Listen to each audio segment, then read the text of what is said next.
उत्तिष्ठा सुप्रजा रामपूर्वा सन्ध्या प्रवर्तते। उत्तिष्ठ नरशार्दूल कर्तव्यं दैवमाह्निकम्। उत्तिष्ठोत्तिष्ठ गोविन्द उत्तिष्ठ गरुडध्वज। उत्तिष्ठ कमलाकान्त त्रैलोक्यं मङ्गलं कुरु। मातः समस्त जगतां मधुकैटभारे। वक्षो विहारिणि मनोहर दिव्यमूर्ते। श्रीस्वामिनि श्रितजनप्रियदानशीले। श्रीवेङ्कटेश दयिते तव सुप्रभातम्। तव सुप्रभातमरविन्दलोचने। भवतु प्रसन्नमुखचन्द्रमण्डले। विधिशङ्करेन्द्र वनिताभिरर्चिते। वृषशैलनाथ दयिते दयानिधे। आत्र्यादिसप्त ऋषयः समुपास्य सन्ध्याम्। आकाशसिन्धुकमलानि मनोहराणि। आदाय पादयुगमर्चयितुं प्रपन्ना। शेषाद्रिशेखर विभो तव सुप्रभातम्। पञ्चाननाब्ज भवषण्मुखवासवाद्याः। त्रैविक्रमादिचरितं विबुधा स्तुवन्ति। भाषापतिः पठति वासरशुद्धिमारात्। शेषाद्रिशेखर विभो तव सुप्रभातम्। ईषत्प्रफुल्लनरसीरुहनारिकेला। पूगद्रुमादिसुमनोहरपालिकानाम्। आवाति मन्दमनिलः सह दिव्यगन्धैः। शेषाद्रिशेखर विभो तव सुप्रभातम्। उन्मील्य नेत्रयुगमुत्तमपञ्जरस्थाः। पात्रावशिष्टकदलीफलपायसानि। भुक्त्वा सलीलमधकेलिशुकाः पठन्ति। शेषाद्रिशेखर विभो तव सुप्रभातम्। तन्त्री प्रकर्ष मधुरस्वनया विपञ्च्या। गायत्यनन्तचरितं तव नारदोऽपि। भाषा समग्रमसत्कृतचारुरम्यम्। शेषाद्रिशेखर विभो तव सुप्रभातम्।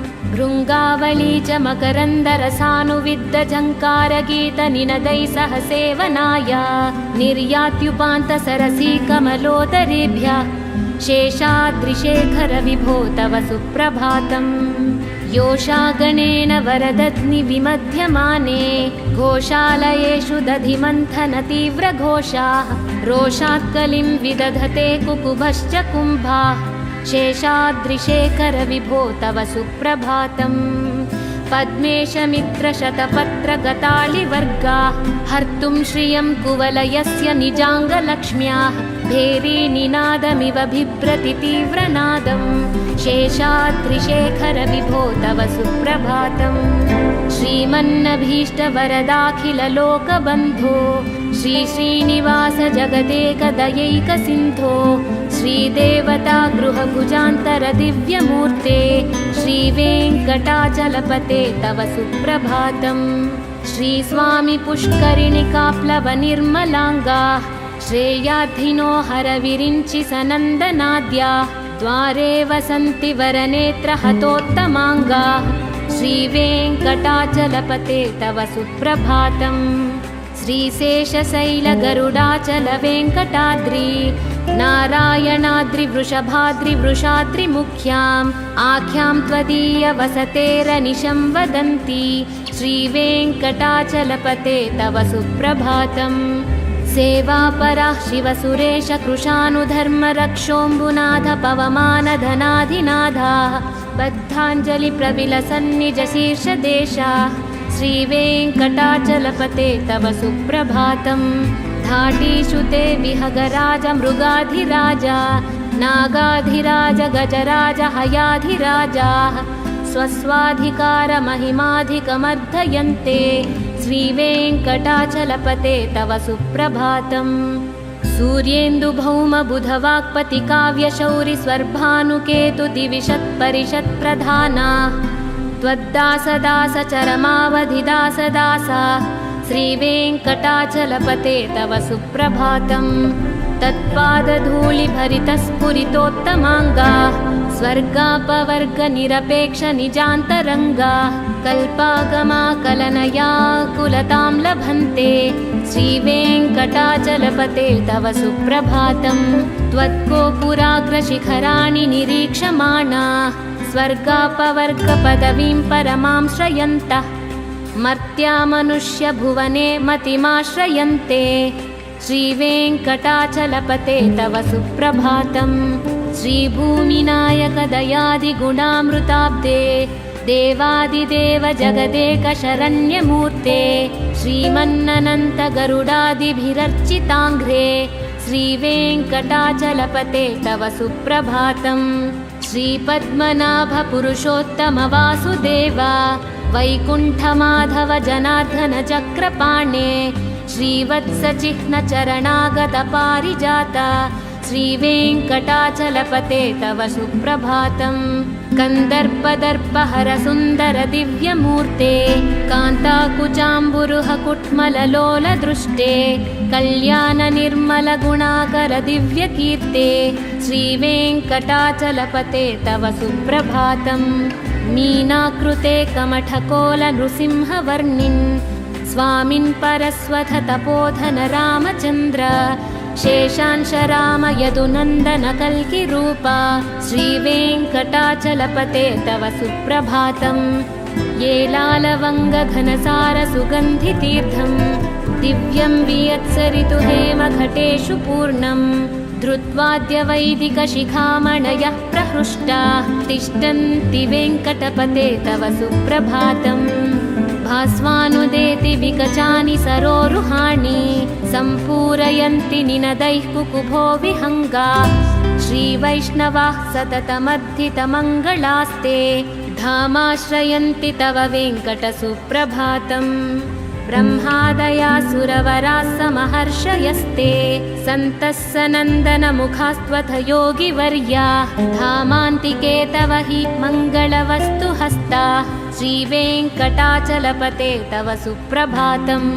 लक्ष्मीनिवास निरवद्य गुणैकसिन्धो संसारसागरसमुत्तरणैकसेतो वेदान्तवेद्य निजवैभव भक्तभोग्य श्रीवेङ्कटाचलपते तव सुप्रभातम्।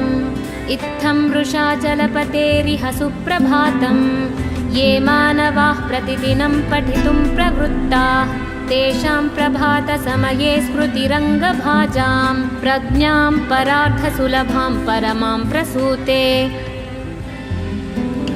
कमलाकुचूचुककुङ्कुमतो नियतारुणितातुलनीलतनो कमलायतलोचनलोकपते विजयी भव वेङ्कटशैलपते। स चतुर्मुख षण्मुख पञ्चमुख प्रमुखाखिल दैवतमौलिमने शरणागत वत्सल सारनिधे परिपालय मां वृषशैलपते। अतिवेलतया तव दुर्विषहैरनुवेलकृतैरपराधसतैः भरितं त्वरितं वृषशैलपते परया कृपया परिपाहि हरे। अधिवेङ्कटशैलमुदारमते जनताभिमताधिकदानरतात् परदेवतया कथितान्निगमैः कमलादयितान्न परं कलये। कलवेणुरवावशगोपवधू शतकोटिवृतात् स्मरकोटिसमात् प्रतिपल्लविकाभिमतात् सुखदात् वसुदेवसुतान्न परं कलये। अभिरामगुणाकरदाशरथे जगदेकधनुर्धरधीरमते रघुनायक राम रमेश विभो वरदो भवदेव दयाजलधे। अवनीतनया कमनीयकरं रजनीकरचारुमुखाम्बुरुहम् रजनीचरराजतमोमिहिरं महनीयमहं रघुराममये। सुमुखं सुहृदं सुलभं सुखदं स्वनुजं च सुखाय ममोघसरम् असहाय रघुत्वमहन्यमहं न कथञ्चन कञ्चन जातु भजे। विना वेङ्कटेशं न नाथो न नाथ सदा वेङ्कटेशं स्मरामि स्मरामि। हरे वेङ्कटेश प्रसीद प्रसीद प्रियं वेङ्कटेश प्रयच्छ प्रयच्छ।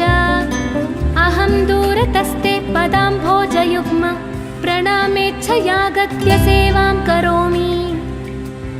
सकृत्सेवया नित्यसेवाफलं त्वं प्रयच्छ प्रयच्छ प्रभो वेङ्कटेश। अज्ञानिना मया दोषा न शेषान् विहितान् हरे क्षमस्वत्वं क्षमस्वत्वं शेषशैलशिखामणे ईशानं जगतोऽस्य वेङ्कटपतेर्विष्णो परां प्रेयसीं तद्वक्षस्थलनित्यवासरसिकां तत्क्षान्तिसंवर्धनीं पद्मालङ्कृतपाणिपल्लवयुगां पद्मासनस्थां श्रियम् वात्सल्यादिगुणोज्ज्वलां भगवतीं वन्दे जगन्मातरम् श्रीमन्कृपाजलनिधे कृतसर्वलोकसर्वज्ञशक्तनतवत्सल सर्वशेषिन् स्वामिन् सुशीलसुलभाश्रितपारिजात श्रीवेङ्कटेशचरणौ शरणं प्रपद्ये आनूपुरार्चितसुजातसुगन्धिपुष्प सौरभ्यसौरभकरौ समसन्निवेशौ सौम्यौ सदानुभवनेऽपि नवानुभाव्यौ श्रीवेङ्कटेशचरणौ शरणं प्रपद्ये सद्यो विकासि समुदित्वरसान्द्ररागा सौरभ्यनिर्भरसरोरुह साम्यवार्तां सम्यक्षु साहसपदेषु विलेलयन्तौ श्रीवेङ्कटेशचरणौ शरणं प्रपद्ये रेखामयध्वजसुधाकलशातपत्र वज्राङ्कुशाम्बुरः कल्पकशङ्खचक्रैः भव्यैरलङ्कृततलौ परतत्त्वचिह्नैः श्रीवेङ्कटेशचरणौ शरणं प्रपद्ये ताम्रौदरद्युतिपराजितपद्मरागौ बाह्मैर्महोभिरभिभूतमहेन्द्रनीलौ उद्यन्नखांशुविरुदस्तशशाङ्कवासौ श्रीवेङ्कटेशचरणौ शरणं प्रपद्ये सप्रेमभीतिकमलाकरपल्लवाभ्यां संवाहनेऽपि सपदि क्लममाददानौ कान्ताववाज्मनसगोचरसौ कुमार्यौ श्रीवेङ्कटेशचरणौ शरणं प्रपद्ये लक्ष्मीमही तदनुरूपनिजानुभावा नीलादिदिव्यमहिषीकरपल्लवानाम् आरुण्यसङ्क्रमणतः किल सान्द्ररागौ श्रीवेङ्कटेशचरणौ शरणं प्रपद्ये नित्यानमद्विधिः शिवादिकिरीटकोटि प्रत्युक्तदीप्तनवरत्नमहाप्ररोहैः नीराजनविधिमुदारमुपादधानौ श्रीवेङ्कटेशचरणौ शरणं प्रपद्ये विष्णोपदे परम इत्युदितप्रशंसौ यौ मध्व उत्स इति भोग्यतयाप्युपातौ भूयस्तथेति तव पाणितलौ प्रतिष्ठौ श्रीवेङ्कटेशचरणौ शरणं प्रपद्ये पार्थाय तत्सदृशसारथिना त्वयैव यौ दर्शितौ स्वचरणौ शरणं व्रजेति भूयोऽपि मह्यमिह तौ करदर्शितौ ते श्रीवेङ्कटेशचरणौ शरणं प्रपद्ये मुन्मूर्ध्निकालियफने विकटाटवीषु श्रीवेङ्कटाद्रिशिखरे सिरिसि श्रुतीनां चित्तेऽप्यनन्यमनसां सममाहितौ ते श्रीवेङ्कटेशचरणौ शरणं प्रपद्ये आवलोनहृष्यतवनीतलकीर्णपुष्पौ श्रीवेङ्कटाद्रिशिखराभरणायमानौ आनन्दिताखिलमनोनयनौ तवैतौ श्रीवेङ्कटेशचरणौ शरणं प्रपद्ये प्रायः प्रसन्नजनता प्रथमावगाह्यौ मातुः स्तनाविव शिशोरमृतायमानौ प्राप्तौ परस्परतुलामतुलान्तरौ ते श्रीवेङ्कटेशचरणौ शरणं प्रपद्ये सत्त्वोत्तरैः सततसेव्यपदाम्बुजेन संसारतारकदयार्द्रुदृगञ्चलेन साम्योपयन्तृमुनिना मम दर्शितौ ते श्रीवेङ्कटेशचरणौ शरणं प्रपद्ये श्रीशश्रिया घटिकया त्वदुपाय भावे प्राप्ये त्वयि स्वयमुपेयतया स्फुरन्त्या नित्याश्रिताय निरवध्य गुणाय तुभ्यं स्यां किङ्करो वृषगिरीश न जातु मह्यम् श्रियः कान्ताय कल्याणनिधये निधयेऽर्थिनां श्रीवेङ्कटनिवासाय श्रीनिवासाय मङ्गलम् लक्ष्मी सविभ्रमालोकसभ्रूविभ्रमचक्षुषे चक्षुषे सर्वलोकानां वेङ्कटेशाय मङ्गलम् श्रीवेङ्कटाद्रिशृङ्गाग्रमङ्गलाभरणाङ्ग्रये मङ्गलानां निवासाय श्रीनिवासाय मङ्गलम् सर्वावयवसौन्दर्यसम्पदे सर्वचेतसां सदा सम्मोहनायास्तु वेङ्कटेशाय मङ्गलम् नित्याय निरवध्याय सत्यानन्दचिदात्मने सर्वान्तरात्मने श्रीमद्वेङ्कटेशाय मङ्गलम् स्वतः सर्वविदे सर्वशक्तये सर्वशेषिणे सुलभाय सुशीलाय वेङ्कटेशाय मङ्गलम् परस्मै ब्रह्मणे पूर्णकामाय परमात्मने प्रयुञ्जे परतत्त्वाय वेङ्कटेशाय मङ्गलम् कालतत्त्वविश्रान्तमात्मनामनुपश्यताम् अतृप्त्यमृतरूपाय वेङ्कटेशाय मङ्गलम् प्रायः स्वचरणौ पुंसां शरण्यत्वेन पाणिना कृपया दृश्यते श्रीमद्वेङ्कटेशाय मङ्गलम् दयामृततरङ्गिण्या स्तरङ्गैरिव शीतलै आपाङ्गैः सिञ्चते विश्वं वेङ्कटेशाय मङ्गलम् स्रग्भूषाम्बरहेतीनां सुषमावहमूर्तये सर्वार्तिशमनायास्तु वेङ्कटेशाय मङ्गलम् श्रीवैकुण्ठविरक्ताय स्वामी पुष्करिणीतटे रमया रममाणाय वेङ्कटेशाय मङ्गलम् श्रीमत्सुदरजा मातृमुनिमानसवासिने सर्वलोकनिवासाय श्रीनिवासाय मङ्गलम् नमः श्रीवेङ्कटेशाय शुद्धज्ञानस्वरूपिणे वासुदेवाय शान्ताय वेङ्कटेशाय मङ्गलम् मङ्गलाशासनपरैर्मदाचार्यपुरोगमैः सर्वैश्च पूर्वैराचार्यैः सत्कृपायास्तु मङ्गलम्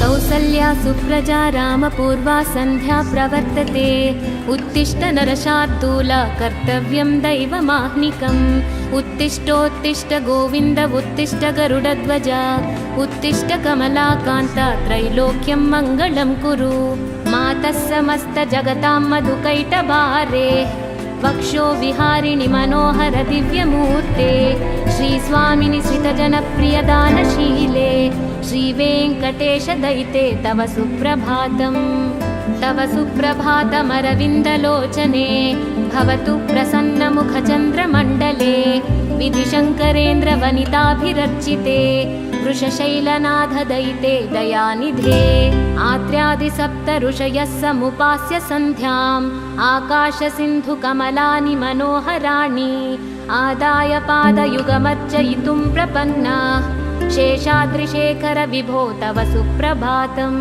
पञ्चाननाब्ज भवषण्मुखवासवाद्याः त्रैविक्रमादिचरितं विबुधास्तुवन्ति भाषापतिः पठति वासरशुद्धिमारात् शेषाद्रिशेखर विभो तव सुप्रभातम् ईषत्प्रफुल्लनरसीरुहनारिकेला पूगद्रुमादिसुमनोहरपालिकानाम् आवाति मन्दमनिलः सह दिव्यगन्धैः शेषाद्रिशेखर विभो तव सुप्रभातम् उन्मील्य नेत्रयुगमुत्तमपञ्जरस्थाः पात्रावशिष्टकदलीफलपायसानि भुक्त्वा सलीलमधकेलिशुकाः पठन्ति शेषाद्रिशेखर विभो तव सुप्रभातम् तन्त्री प्रकर्ष मधुरस्वनया विपञ्च्या गायत्यनन्तचरितं तव नारदोऽपि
प्रसीद प्रियं वेङ्कटेश प्रयच्छ प्रयच्छ अहं दूरतस्ते पदाम्भोजयुग्म प्रणामेच्छयागत्य सेवां करोमि सकृत्सेवया नित्यसेवा फलं त्वं प्रयच्छ प्रयच्छ प्रभो वेङ्कटेश अज्ञानिना मया दोषा न शेषान् विहितान् हरे क्षमस्वत्वं क्षमस्वत्वं शेषशैलशिखामणे ईशानं जगतोऽस्य वेङ्कटपतेर्विष्णो परां प्रेयसीं तद्वक्षस्थलनित्यवासरसिकां तत्क्षान्तिसंवर्धनीं पद्मालङ्कृतपाणिपल्लवयुगां पद्मासनस्थां श्रियं वात्सल्यादिगुणोज्ज्वलां भगवतीं वन्दे जगन्मातरम् श्रीमन्कृपाजलनिधे कृत सर्वलोक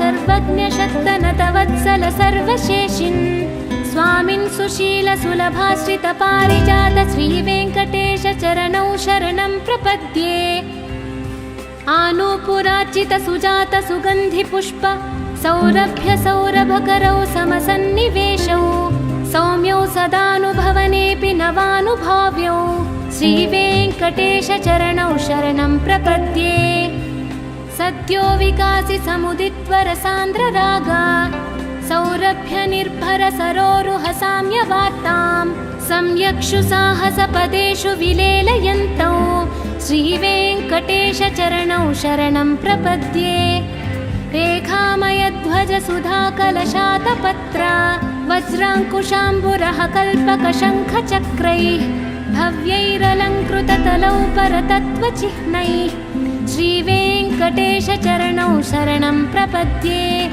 ताम्रोदरद्युतिपराजितपद्मरागौ बाह्मैर्महोभिरभिभूतमहेन्द्रनीलौ उद्यन्नखांशुभिरुदस्तशशाङ्कवासौ श्रीवेङ्कटेश चरणौ शरणं प्रपद्ये सप्रेमभीतिकमलाकरपल्लवाभ्यां संवाहनेऽपि सपदि क्लममाददानौ कान्ताववाज्मनसगोचरसौ कुमार्यौ श्रीवेङ्कटेश चरणौ शरणं प्रपद्ये लक्ष्मीमही तदनुरूपनिजानुभावा नीलादिदिव्यमहिषीकरपल्लवानाम् आरुण्यसङ्क्रमणतः किल सान्द्ररागौ श्रीवेङ्कटेश चरणौ शरणं प्रपद्ये नित्यानमद्विधिः शिवादिकिरीटकोटि प्रत्युक्तदीप्तनवरत्नमहाप्ररोहैः नीराजनविधिमुदारमुपादधानौ श्रीवेङ्कटेश चरणौ शरणं प्रपद्ये विष्णोपदे परम इत्युदितप्रशंसौ यौ मध्व उत्स इति भोग्यतयाप्युपातौ भूयस्तथेति तव पाणितलौ प्रतिष्ठौ श्रीवेङ्कटेश चरणौ शरणं प्रपद्ये पार्थाय तत्सदृशसारथिना त्वयैव यौ दर्शितौ स्वचरणौ शरणं व्रजेति भूयोऽपि मह्यमिहतौ करदर्शितौ ते श्रीवेङ्कटेश चरणौ शरणं प्रपद्ये मुन्मूद्निकालियफणे विकटाटवीषु श्रीवेङ्कटाद्रिशिखरे सिरिसि श्रुतीनां चित्तेऽप्यनन्यमनसां सममाहितौ ते श्रीवेङ्कटेश चरणौ शरणं प्रपद्ये आवलोनहृष्यदवनीतलकीर्णपुष्पौ श्रीवेङ्कटाद्रिशिखराभरणायमानौ आनन्दिताखिलमनोनयनौ तवैतौ श्रीवेङ्कटेश चरणौ शरणं प्रपद्ये प्रायः प्रसन्नजनता प्रथमावगाह्यौ मातुः स्तनाविव शिशोरमृतायमानौ प्राप्तौ परस्परतुलामतुलान्तरौ ते श्रीवेङ्कटेश चरणौ शरणं प्रपद्ये सत्त्वोत्तरैः सततसेव्यपदाम्बुजेन संसारतारकदयातृदृगञ्चलेन साम्योपयन्तृमुनिना मम दर्शितौ ते श्रीवेङ्कटेश चरणौ शरणं प्रपद्ये श्रीशश्रिया घटिकया त्वदुपाय भावे प्राप्ये त्वयि स्वयमुपेयतया स्फुरन्त्या नित्याश्रिताय निरवध्य गुणाय तुभ्यं स्यां किङ्करो वृषगिरीश न जातु मह्यम् श्रियः कान्ताय कल्याणनिधये निधयेऽर्थिनां श्रीवेङ्कटनिवासाय श्रीनिवासाय मङ्गलम् लक्ष्मी सविभ्रमालोकसभ्रो विभ्रमचक्षुषे चक्षुषे सर्वलोकानां वेङ्कटेशाय मङ्गलम् श्रीवेङ्कटाद्रिशृङ्गाग्रमङ्गलाभरणाङ्ग्रये मङ्गलानां निवासाय श्रीनिवासाय मङ्गलम् सर्वावयवसौन्दर्यसम्पदे सर्वचेतसां सदा सम्मोहनायास्तु वेङ्कटेशाय मङ्गलम् नित्याय निरवध्याय सत्यानन्दचिदात्मने सर्वान्तरात्मने श्रीमद्वेङ्कटेशाय मङ्गलम् स्वतः सर्वविदे सर्वशक्तये सर्वशेषिने सुलभाय सुशीलाय वेङ्कटेशाय मङ्गलम्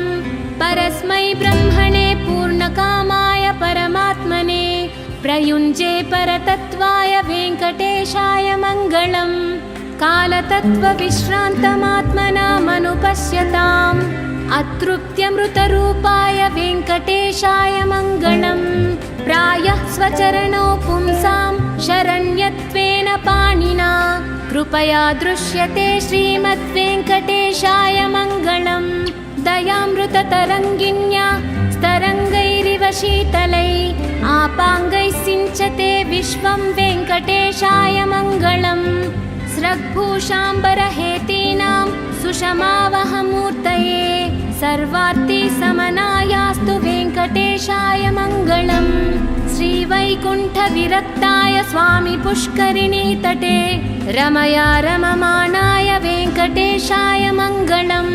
श्रीमत्सुदरजामातृमुनिमानसवासिने सर्वलोकनिवासाय श्रीनिवासाय मङ्गलम् नमः श्रीवेङ्कटेशाय शुद्धज्ञानस्वरूपिणे वासुदेवाय शान्ताय वेङ्कटेशाय मङ्गलम् मङ्गलाशासनपरैर्मदाचार्य पुरोगमैः सर्वैश्च पूर्वैराचार्यैः सत्कृपायास्तु मङ्गलम्।